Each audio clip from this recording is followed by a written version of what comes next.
So not as eventful a week as last week, but still pretty interesting. So there are, I guess it's the owner meetings or something down in Orlando this week, and we finally got to talk to Tomlin, and he said that Russell Wilson is in the pole position. Um, okay. Why are we declaring he's not declaring a starter, but he kind of is. Why are we doing this now? Why don't we just let them play, let them work it out and see who's the better quarterback? I don't know. I mean, I guess that's what's strange with Mike Tomlin. No matter what it is, Joe, I think we'll always say it's about Mike Tomlin. I don't think he always shows all his cards, and the cards that he does show, we never really know why.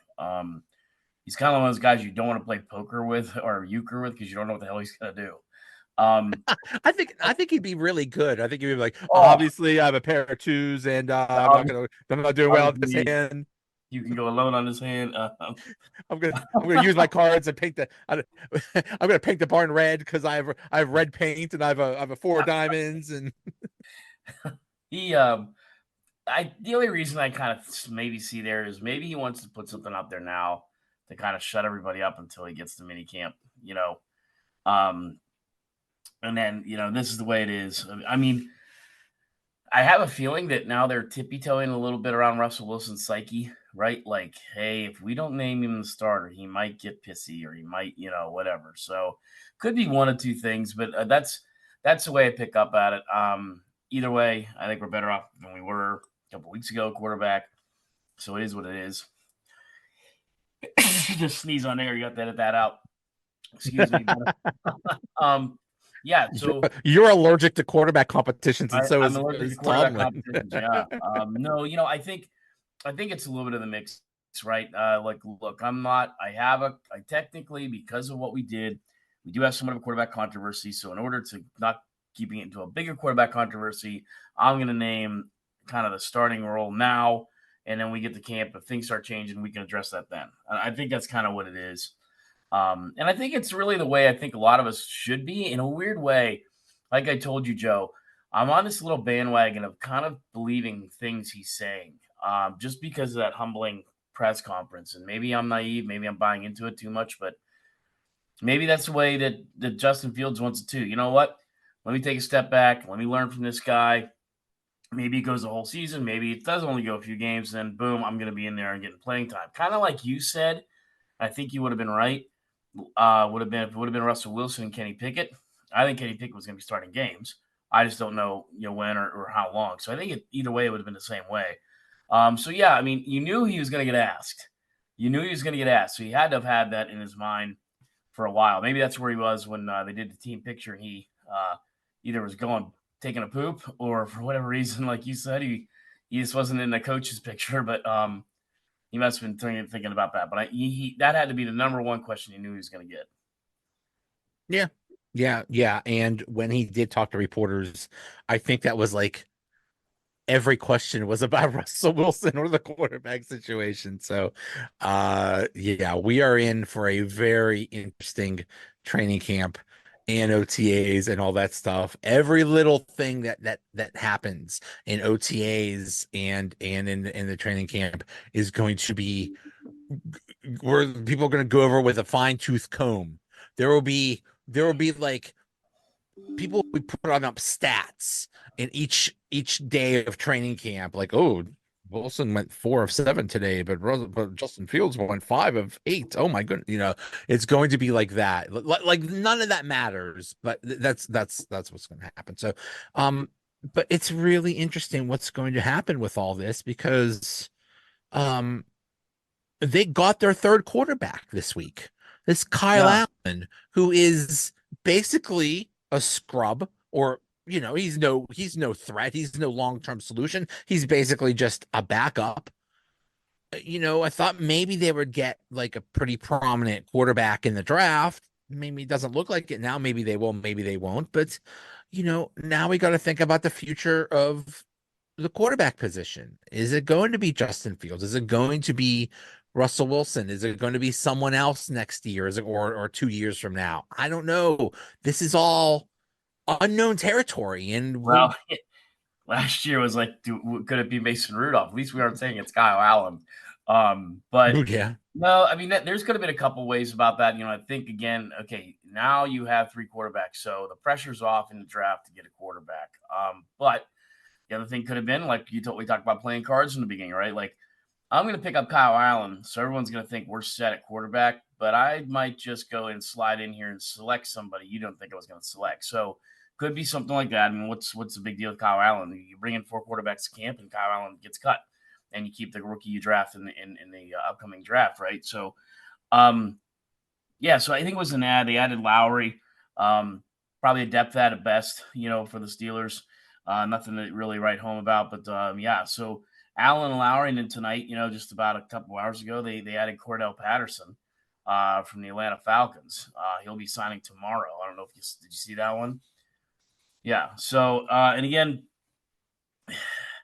that's one of the ones that one shows me. That's like a typical Steeler ad. He's 33. He's had his day, I feel. He is a guy that will absolutely do everything. He's a Swiss Army knife with legs, running back, wide receiver, kick return. He's been fairly decent or average at all those positions. Last couple of years, not great stats. Had like one touchdown last year. I don't know what his role is, but they're going to be paying him $6 million.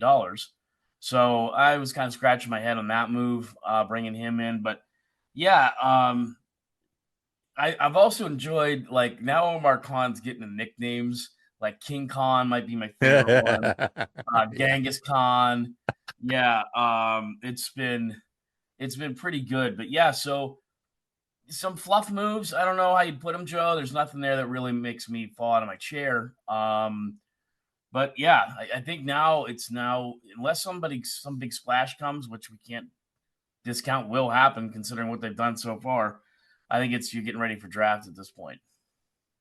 Well, that's really interesting because, um, yeah, we're about a month away from the draft, and there are some big holes. There Yeah. is no center. No. Nobody playing center right now. And all of the available free agents are gone. So now what? Your options are hope you draft someone or trade for someone. Hoping you draft someone is scary.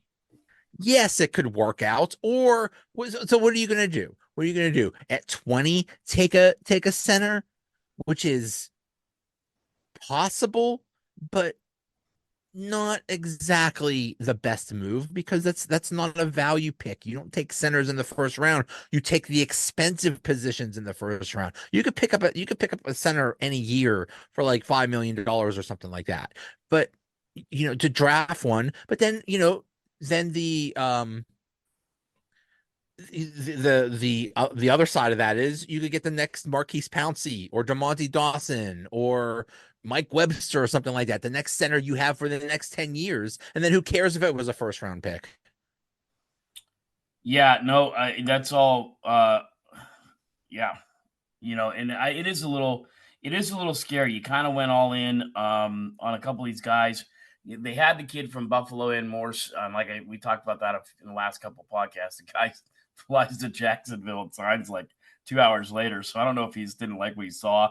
But he signed with Jacksonville. So I would have been a little happy if they would have brought him in because at least you have the backup or a guy that could start a few times.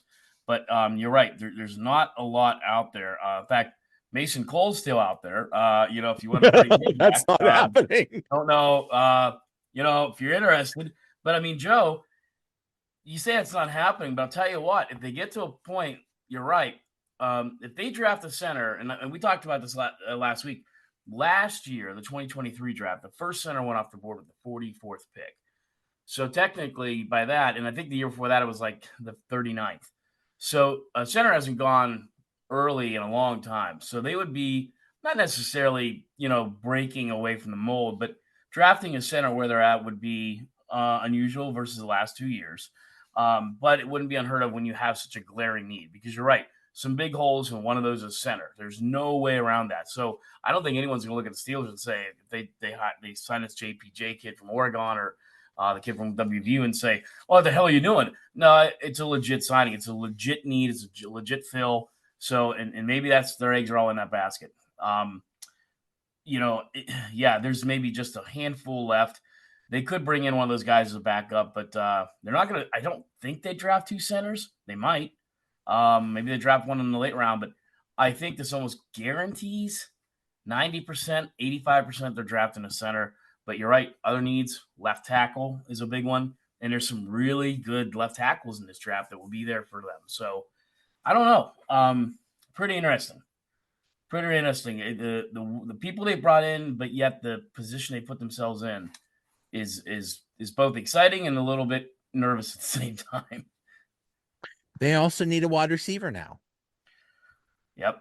which they didn't before. And I would say with the amount of attention they're paying to wide receivers that they're talking to in the draft, I think it's a very real possibility they go wide receiver in the first round.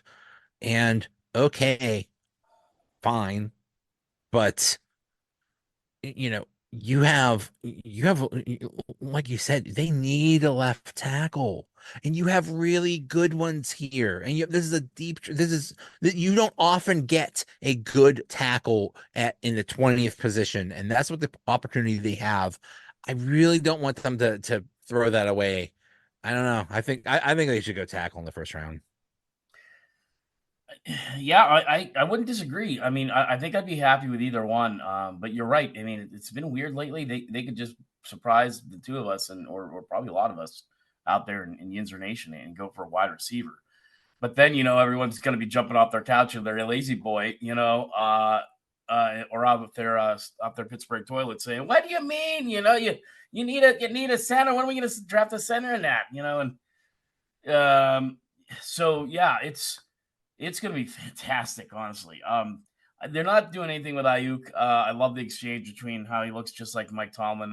I never realized that until like this last month The about him and Mike. resemblance is scary. It's It's scary. it's it's one of those things where you say we're in a simulation and they're just copying and pasting people. He looks exactly like like perfect facsimile. Yes, yeah. So, yeah, I don't know. I mean, there's a couple guys out there at center still. Brian Allen, the Queensberry kid. There's like 3 to 5 guys left. I wouldn't be surprised to see them bring one of them in here in the next couple days just to get a body at center. I think Connor Williams is out there too. So there's like maybe 5 or 6 left, including Mason Cole. And you're not obviously bringing in your starting center, but at least it's a depth pad. But yeah, I mean, I guess I still feel they're going to go center, but I would be fine if they went tackle. But it's really kind of up in the air because those are the 3 glaring needs with not a lot behind them depth wise that they need to address. So it could be any one of them. It really could. And you really don't know. I saw it on Wake Up the other morning on football or NFL Network where they were talking about there's a big kind of a crapshoot after the first 3 picks. There's some people saying there's a lot of people all over the place on who's going to take what and where. It really is. It's all up in the air. Now I'm hearing that JJ McCarthy might go like top 3 or something Uh, like that. Oh my goodness. I'm not Okay. sure. Okay. I know you'll like this. Basically, that dude and what Michigan did was worse or if as bad as what New England did with Spygate. And Yeah. Michigan basically got nothing. They got no, not even a slap on the wrist on it. And you look at McCarthy, how good he was when that all was going on, and then after they caught him, he sucked. Like, yeah, it's really good. You're a really good quarterback when you know what the defense is doing. You dummy. Like what? I just think he's highly overrated. Yeah, and the other thing that I thought too is boy, they were whether you want to say or how much you may buy into or adamant Ohio State fans that Michigan did do a lot of the cheating, and they obviously did some because they got caught and reprimanded for it. I always point that out to the Patriots fans. Oh, no, we didn't. Yeah, you did. You lost draft picks. You did cheat, and we all know. I mean, I'm sorry, whether it's I have my Steeler head to toe, or you have your Steeler hat on. We know that they cheated in that one playoff game. All of them knew. Joey Porter knew. They knew the plays. They cheated whole-handedly I and think it was got a our guy couple. back. I think it was a Yeah. couple of those playoff games Yeah. that they So basically stole from the Steelers. right. So we're reeling it back in with that, though. I mean, those Michigan teams really had some strong running teams, great offensive lines, incredible running. And McCarthy was a good quarterback, but he isn't a guy that strikes me as like a top 5 pick. He's one of the Oh, guys I think, well, he might be there in 5 or 6 or late 4. That could be if we wanted to take a run at it. No longer since they signed Kyle Allen. But yeah, that would be a Patriots thing to do, though, right? To take a run on JJ McCarthy. And that's where I think and I feel I know some of you Kenny Pickett fans are going to start throwing stuff at Joe's podcast window, but I think that's where we got caught up with Kenny Pickett. Oh, no, we can't have, another Dan Marino incident, right? Can't have Dan. We screwed up on Dan. Yes, we did. That probably could have, I think that changed the face of the franchise for the next 15 to 20 years. We messed up. Good kid, good pit kid, everything. Kenny Pickett is no Dan Marino. JJ McCarthy is no Tom Brady. Do you remember Patriots fans? You got Tom Brady late. thank you. Late. So I mean, I don't know. I just can't believe how high he's vaulted in the standings. So yeah, and then you have Marvin Harrison Jr. probably going to the Cardinals, and that's where it starts getting kind of crazy. And a lot of people think the Chargers are going to go offensive line. Joe Alt's there.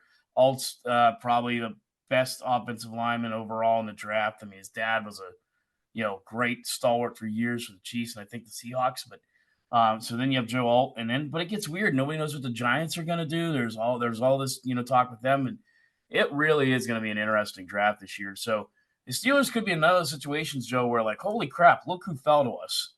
And I would hope to think that at this point, him, King Khan, whatever you want to call him, and it looks like a newly regenerized Rooney that's kind of involved more, or the second, are getting a game plan together and like what they want. What do we do if this scenario happens? What do we do if that scenario happens? What do we do if this guy falls to us? What if we have these 3 guys fall to us? Because it looks like a draft where that could happen. The one kid, the tight end from Georgia, is Bowers. There was, right around Halloween, Thanksgiving, there was people having him go top 3, top 5. Mhm. Now he's falling, for whatever reason. He shouldn't, because he's by far the best tight end in the draft. There isn't anybody close. And he's fallen.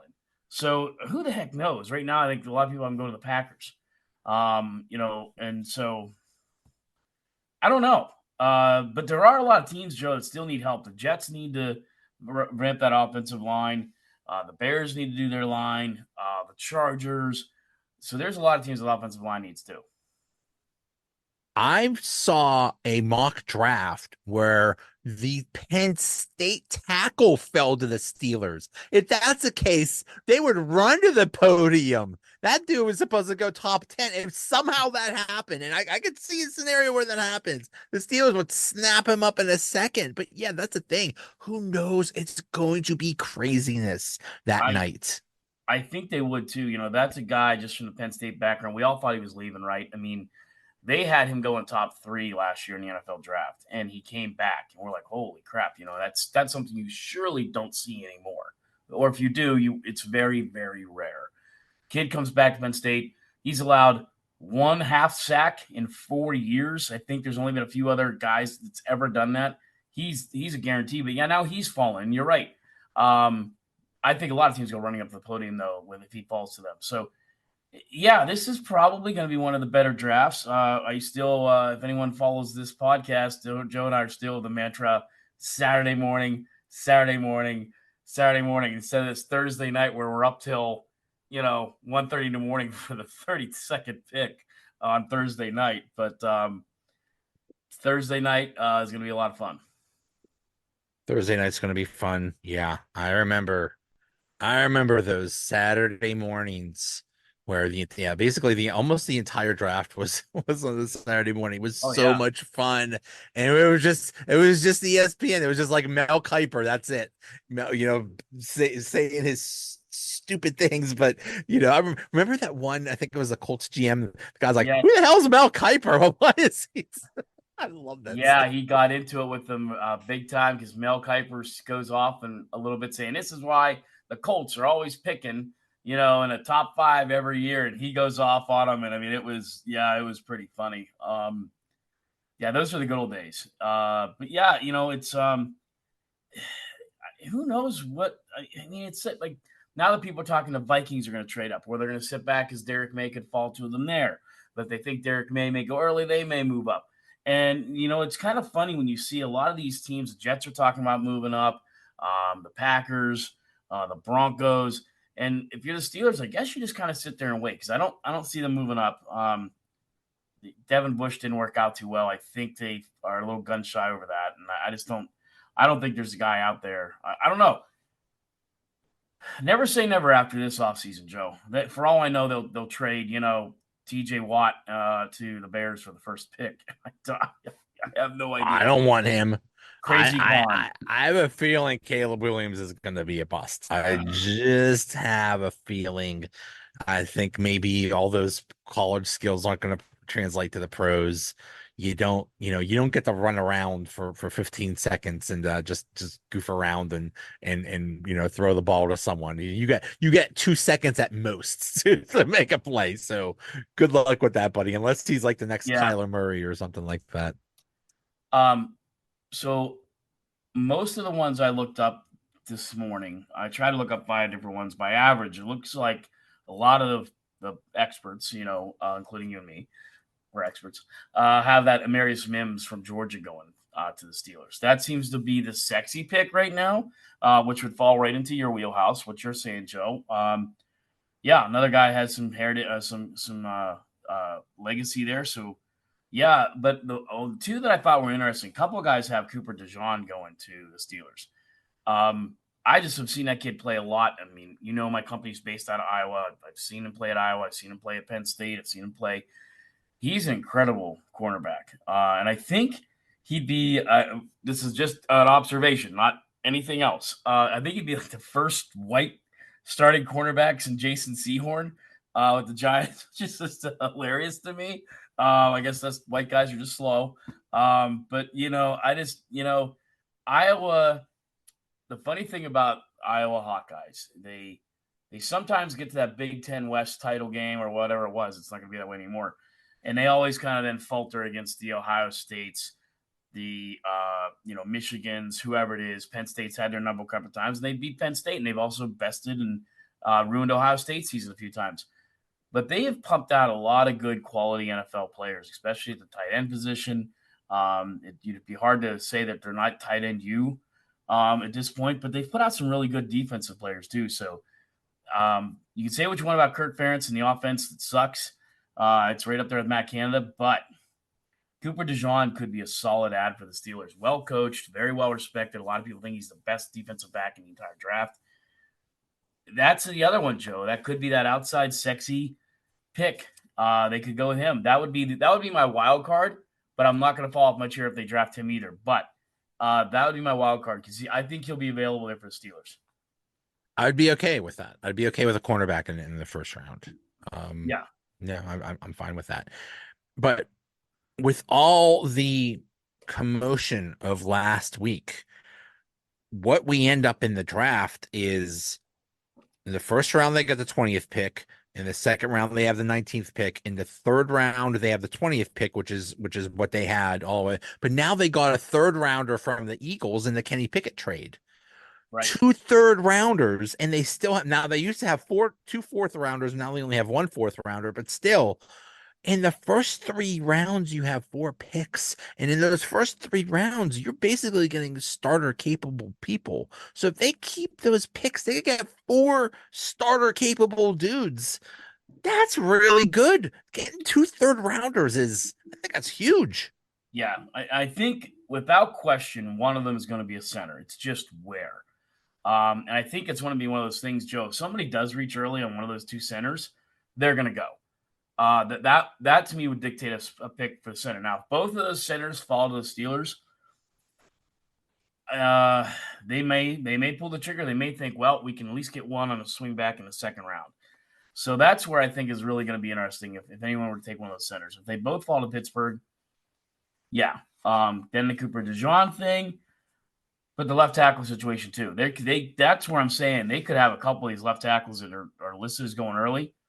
They could all fall to Pittsburgh in the 20th pick. So now, yeah, it'll be a lot of fun. It is It'll gonna be a be lot of fun. it's gonna be fun.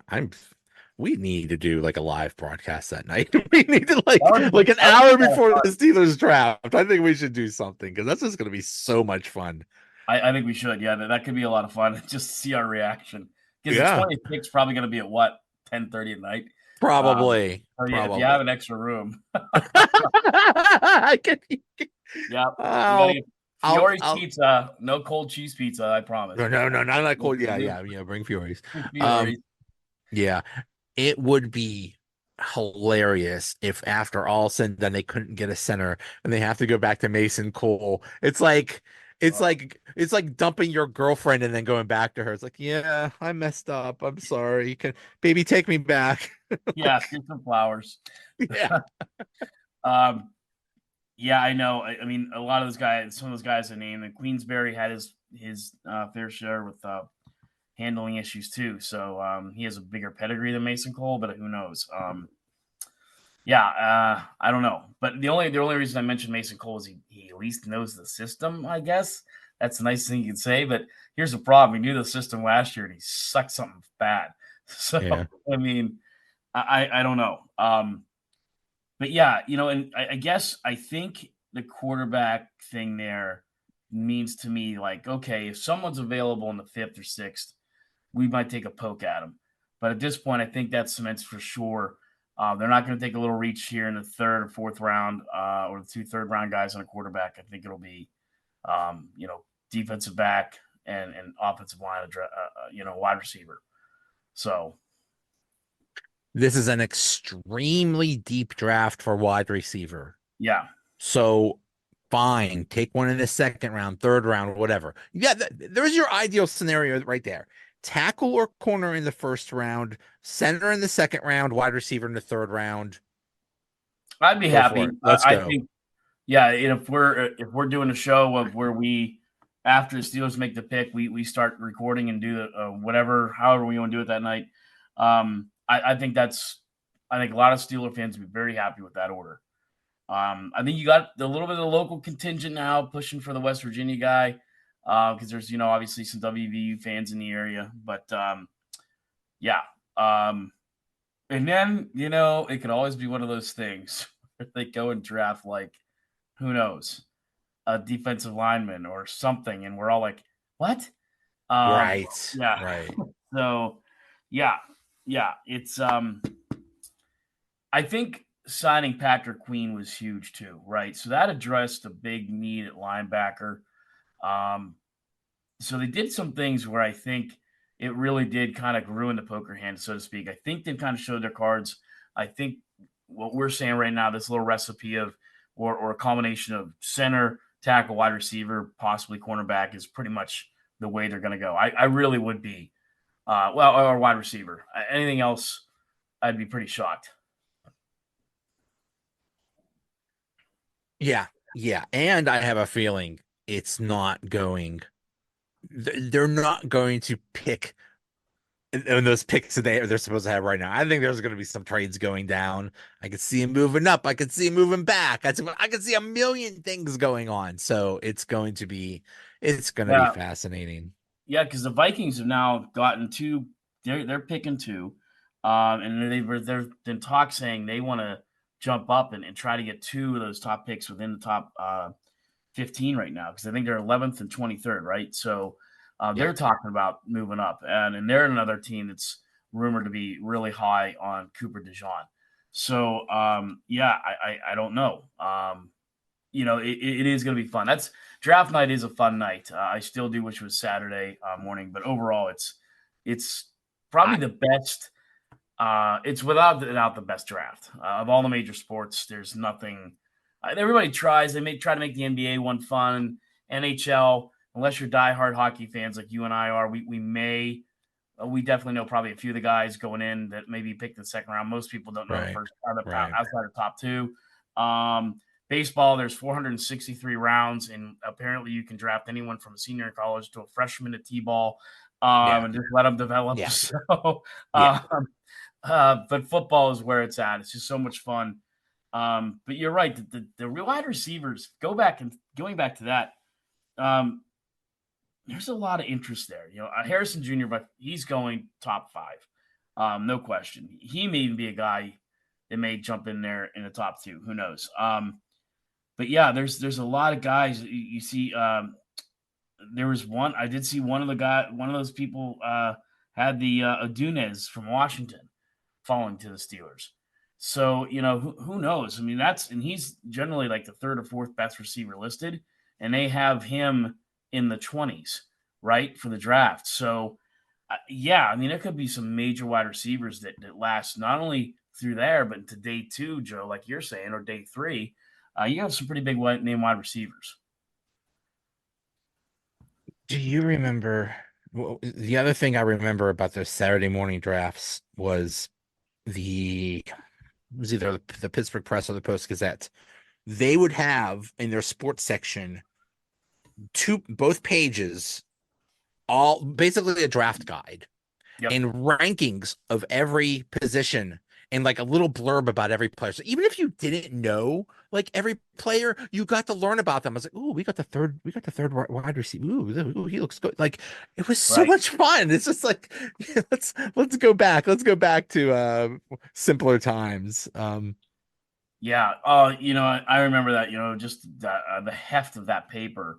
In the sports section you knew it was draft week. So, but yeah. Now it's just so different. You have everything at the touch of a button with your cell phone or a click on the computer screen here, and you got it all in front of you. So, yeah. Definitely going to be something where the Steelers have glaring needs. It's kind of funny to say that because as active as they've been, arguably the most active or at least the most flamboyant active team in the offseason, it still has some pretty big holes. And you're right. I mean, if you want to bring in one of those guys back at center, fine, but you got some serious holes to fill. It's a little, like I said, it's a little scary. It really is. It is. So It I guess is. maybe what they're thinking is they draft a center, Joe, and somewhere along the line somebody will cut a center here or center's going to be available, and they feel like, all right, we'll pick up, you know, just whoever. But yeah, The team that drafts that JPJ is going to put him in day one. oh yeah, So whoever is the starting center now will now become available, and maybe you could get him cheap. They could release him or trade him or whatever. So maybe that's the it play. it I don't does know. it does seem like they're very high on both of those guys, and that's where I guess I wish to me that would be the fun time to be the fly on the wall. Is so if you're sitting there and they both fall to you, what do? They look at each other and go, "Holy crap, what do we do now?" Like, you've done that in a fantasy football draft where you're like, okay, I want this guy, but swings back to me. And then it swings back to you, and like you got both of them, and you're like, damn, what do I do? Wow, what now? So That's usually so little yeah. fantasy football, 25, 50, $300, whatever you pay. This is millions situation. Millions. Yeah. And you're right. It's funny with the Steelers because we we love a lot of things here in Pittsburgh, and we're very proud of our centers. We've had a great tradition, arguably, you know, maybe the best. So we're looking for that next Dermontti Dawson, Mike Webster, Marquise Powney, Jeff Hardings. I know we didn't draft Jeff Hardings, but he worked out pretty well for a while. And so we're looking for that next guy. You know, we Well, definitely are. we're seeing the Arthur Smith influence in some moves in the offseason. Mm-hmm. Getting rid of Deontay Johnson for, you know, was happened for many reasons. One of them was he was a malcontent. Another one, that he wanted out. The Steelers wanted him out because of his attitude and stuff. But also, he wasn't going to be the kind of wide receiver that Arthur Smith would want in his offense. He wants like a blocking wide receiver. So now we get, you know, Cordarrelle Patterson, who was a few years ago was like a Swiss Army knife. He had like 500 yards receiving and 500 yards rushing 1 year or something like that. And even if he's just a wide, even if he's just the kick returner, because apparently what happened was they were discussing whether this kickoff rule was going to happen, and Cordarrelle Patterson's agent was hanging around like hey guys, if this kickoff thing happens, you're gonna need a returner. I got one right here. So that's exactly what happened. And Steelers like, okay, we'll take him. Yeah. Yeah. Excellent point on that. And I'm glad you brought that up because the other one to me was this new, once again, the NFL powers that be have the owners have put this drop hip tackle. And Joe, it's just now another call that's going to be open to interpretation, which in fairness to the referees, they didn't need, right? So now it's going to be up to them to decide. There's no black and white on it. I see why they did it. But it's just like, man, what are you guys doing? I guess and the NFL owners, to me, as much as I'm embracing and love the draft, they are the shrewdest bunch of businessmen and families, or whatever you want to call them, that are. They do it their way, and they don't give a damn what you and I think, or what the NFL referees think, or whatever. I guarantee this is going to happen. The Steelers are going to lose a game because of this hip drop tackle thing. It's going to happen. It's going to be like the Jesse James catch. It's guaranteed to happen. And yeah, you are putting yet another thing on basically the refs. Like they don't have enough to do. Like they're not good enough already or incompetent enough already. Now we're adding another thing that they have that's in their hands. This is a disaster waiting to happen. And I hope this whole kickoff thing isn't also a disaster because they radically changed the thing. Holy crap. So basically, instead of running down the field like 50 yards and hitting somebody, they're going to be both opposing teams' lines are going to be like right next to each other. And then they have to wait for the kickoff to go over their head. And then the ball has to be in play and it has to be returned. And that's just we're just making it too complicated. Put robots out there as refs or something like that. We have AI now. Just put robots out there. I get a little worried when we start taking too much from the XFL. Yeah. There were some things that they did that was, okay, let's go. But yeah, man, I don't like that. And I'm sitting there thinking, okay, it seems like every sport now we have Gene Steratore on standby.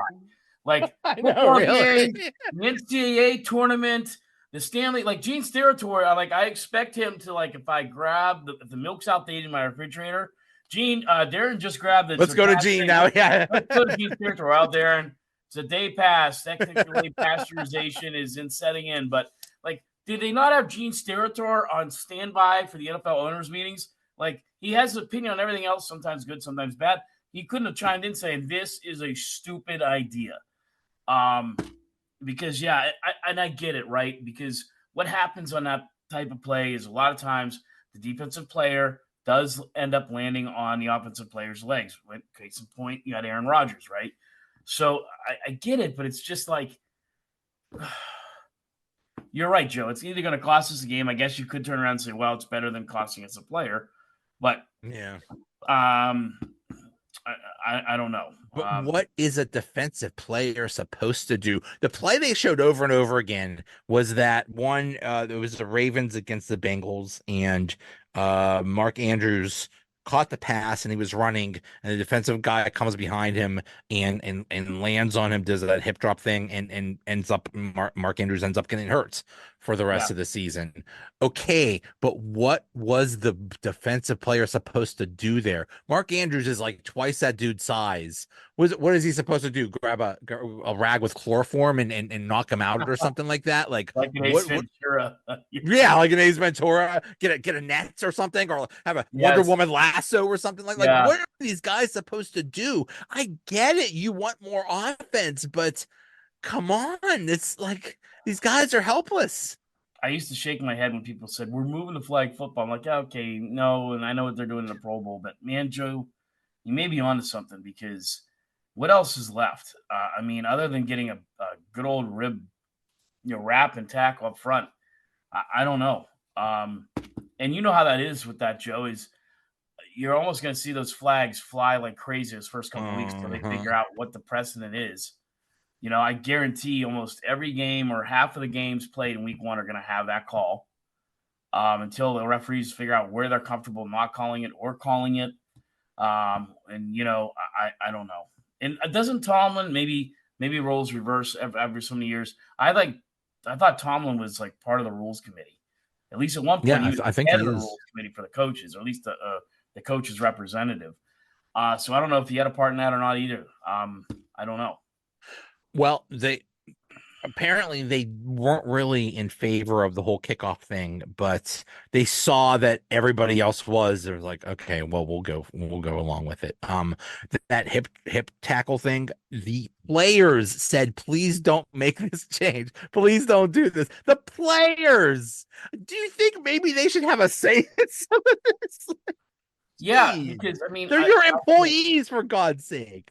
I can't say how many times, like statistically, but I know that a guy like Highsmith or Watt, if usually if one's getting blocked, the other has an open. That's a good Sam Highsmith tackle, a good TJ Watt tackle, kind of that kind of a play. So I mean, and it's a 15-yarder. It's a big deal. It's not a 5-yard play. It's a 15-yard penalty. So yeah, I don't know. I don't know. I think you're right, Joe. I think it's going to be kind of a unmitigated disaster in the beginning and going to be We'll rough. see. We'll see. We'll Yeah. see. And it's that's where we're at. That's where we're at now. And we're just now we wait. Now we wait. Now all the whole I don't know. Who knows what's going to happen? You never know with the Steelers. You never know with the NFL. It could be we think it's going to be quiet, and then all hell could break loose. So we'll see. Yeah. Yeah. It's been interesting. I was telling this, I was at the NCAA tournament Thursday, and a couple of people that watch our podcast actually, it was kind of cool. They came up and were talking to me, and they asked what it's been like. And I said, you know what? It's been a lot of fun. It almost seems like week to week. I don't know what Joe and I are going to talk about, or uh, it really is. I mean, usually we're kind of like, okay, we're stretching it out to get to the draft. We're stretching it out to get to the draft. But holy crap. Every week there's been signings, mostly good, some bad, a lot of controversy. So yeah, congratulations, You Kenny Pickett over there in Philadelphia.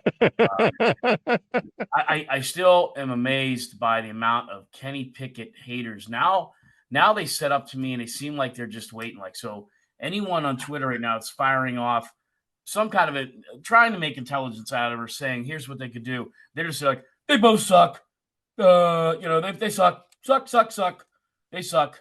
Here's what's Both of them going to suck. happen. It's like, They're waiting they're waiting in the weeds, and the first incompletion that Russell Wilson or Fields has, or first interception or something, it's like, oh, do you miss Kenny now? Like, oh, I know. I almost don't want to watch God. Twitter that first Sunday. I don't want to. And what's this, right? Are the Steelers they're gonna play a Wednesday game this year? Not necessarily maybe the Steelers, but the Steelers could be. I think they put that out there today too. There's probably gonna be a Wednesday NFL game. I it is not. They're not doing week one against the Eagles in Brazil. We know that. That's good. Yeah. Yeah, I don't want that. I don't want No. any part of that. But No. they did say that basically the week between Christmas and New Year's is going to be like a game every day. Like the 23rd, 24th, 25th. For some reason, not the 27th, but like the 23rd, 24th, 25th, 28th, 29th, 30, 31. And that's where we're going anyway. We're going to have eventually a game every day because the With NFL is so damn popular. And, you know, if they're smart about it, they can manage the schedules and stuff so it's not crazy. But no, I could see them. I could see them doing a day-night doubleheader. The Steelers will play one team at 1 o'clock and then another team at 8 o'clock or something like that the same day. Why right, not? Why right. not? Yeah, why not? Yeah, but oh, could you imagine the drinking at Heinz Field parking lots? There would be so much icy light consumed that day of a day-night doubleheader. They would almost have to say you can't do both games because the guys and girls going to that 1 o'clock game, there's no way in hell they're making it to the 4 o'clock game sober. There'll be vomit, there'll be fighting. Just no. Um, I do remember the Steelers playing the Ravens. Wasn't that like 2 years ago on a Wednesday afternoon? And I forget there's some special stupid circumstance of that, but I remember the Steelers played the Ravens on a Wednesday afternoon game. It was during the COVID year, Yeah, and yeah, it was like, some this weird is thing. so Yeah, they played like freaking, 5 o'clock on a Wednesday or something. Yeah, uh, uh, so weird. yeah, and it's like I always laugh at you look at some of the '80s movies you and I grew up with. And I remember that movie, The Last Boy Scout, and it starts out with they're playing Friday night NFL, Friday night football, and they're like, "Oh, that's stupid. That'll never happen." Well, it was. There's a famous picture of Harley Davidson and Marlboro Man. I forget the guy that plays the Marlboro Man. He was in The Wrestler. Um, Mickey Rourke. Yes, thank you.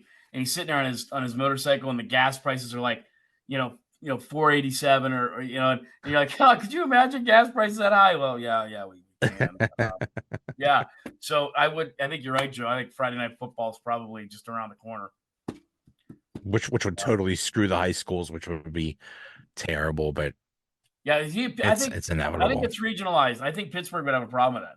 I mean, because I work in that Same industry. with Texas, same with Florida, Texas, same with California. I think that the Ohio, big Ohio, yeah, yeah, they would Michigan, they would not, yeah, not yeah, cool, not cool. Yeah. yep. I wonder if they've ever done studies on productivity of a city the day after they have a Monday night football game. I would imagine, I guarantee in Pittsburgh on Tuesday mornings, productivity is like down like 40% or something like that because you gotta stay up. If you go to the game, you're blitzed. You're not coming home until 2 a.m. and then you got to get up and go to work the next morning. No, there's no product. There's no spreadsheets being updated that day. We are a special Yinzer nation. If that doubleheader, if that doubleheader was like a Thursday night or something, there would be no productivity within a 5-county radius on Friday. Funny odd story aside, we had there's a young priest at our church took over, very young. And I remember one day after Messi, he was like, I don't believe these people. Why are they wearing Steeler jerseys like for Sunday morning mass? I'm like, okay, I know you weren't from around here, but you better get used to the fact that on Sunday mornings, Yinzers will wear their Steeler jerseys. And the typical Yinzer thing to do if you're not Catholic, right, was you take communion and then you get the heck out of there to get to the Steeler game or to get to the Steeler tailgate or whatever you got to do. It's rush, get the communion, get out of there. Terrible towels hanging out of your pocket. You got the Bettis jersey, the Bradshaw jersey, the Le'Veon Bell, whatever it was. They're going to wear that. And I was like, Father, let me tell you something. That is not going to stop. Okay. What Priest should do the play action pass. They should be like, body of Christ. Oh, he's going back to pass. Right. Yeah, people would you give they take the communion and sometimes they don't even make it. They're out of there like George Pickens on an out route or something like that. They're flying out of that. Right. Like Louis Lips going out like, hey, yeah, come here. Yeah, it used to bug me. I'm like, you gotta be kidding me. You're bringing your Steeler jersey, but remember, to church you're supposed to wear your Sunday best, and I guarantee the most expensive article of clothing in that closet is that Steelers jersey. Yeah, absolutely. So you are wearing your Sunday best. Oh, yeah, that's the Sunday best. That's a $290 jersey. That's Exactly. my Sunday Exactly. best in that. I gotta go get the chipped ham beef I and that, and yeah. I got this signed by Dwight Hands of Stone. I'm not. This is the most valuable thing I got, Father. Um, Right. yeah, So yeah, I mean, that, that's yeah, yeah, any of that. But you bring that up, and I remember Penn State played Purdue on like a Friday night, or it was either Purdue or Illinois. They played it Friday night, and they said it was one of the worst ratings in state that Penn State had ever had because it's Friday night football. And believe it or not, yeah, in with the work I do, State College, Philadelphia, Pittsburgh, Erie, it's huge. Du yes, Bois, that District 9, those guys up there out county, and it's all Friday night is for football in Pennsylvania, high school football. So they even put a ratings juggernaut like Penn State on Friday night. Nobody watched. I mean, it was the lowest rating like 30 years for a Penn State home game on TV. So that to me right there, if you're not going to watch Penn State or Pitt on a Friday night, right, the Steelers will get more. They would get more. yeah. I would guarantee you it would not be as much as you think. I think that would be one of the first times you'd see Steeler ratings would go down on a Friday night. Oh yeah, yeah. I mean, when my daughter was in high school, their team sucked. I mean, she was in the marching band, so most of the people watch the marching band, but still, it's like every high school stadium has thousands of people in them. So that's where everybody is on a Friday night in Pennsylvania. That's what we Yep. do. So yeah, yeah, and they're gonna put like some crappy matchup, like Jacksonville against Indianapolis or something like that. Sometimes that crap they put on Thursday nights. Like, you know what? I think I could skip this one. Yeah, I mean, and they're just as passionate. I know you follow Professor Briggs on Twitter. He's a broadcast partner of ours. We've done games together. I wasn't at this game, but I'll never forget last year. Him and a guy named Chris Birch, they were doing one of the games, and the press box a lot of times is right to the back of the fans, and they're talking doing a halftime show. I'm back in the studio producing. This fan turns around. She goes, "My daughter's on the field now. She's playing the flute. I can't hear her while you're talking." And I'm like, oh my, like, you're right. I mean, like, if your daughter is out there playing the flute or Exactly. on the flag, or your son's got the sax, or he's the star running back, they want to be there, and they don't Right. want to hear anything else. Steelers, Penn State, Pitt doesn't matter. Exactly. Give me Friday Night Exactly. Lights. So yeah, E- yeah, Yeah. Yeah, exactly. All right. So yeah, we'll see. We'll see what happens. Maybe it'll be a quiet week. Maybe it'll be maybe it'll be crazy next time we talk. We'll see. absolutely, Joe. Always a pleasure. All right. We'll see you. Thank you, buddy. Bye.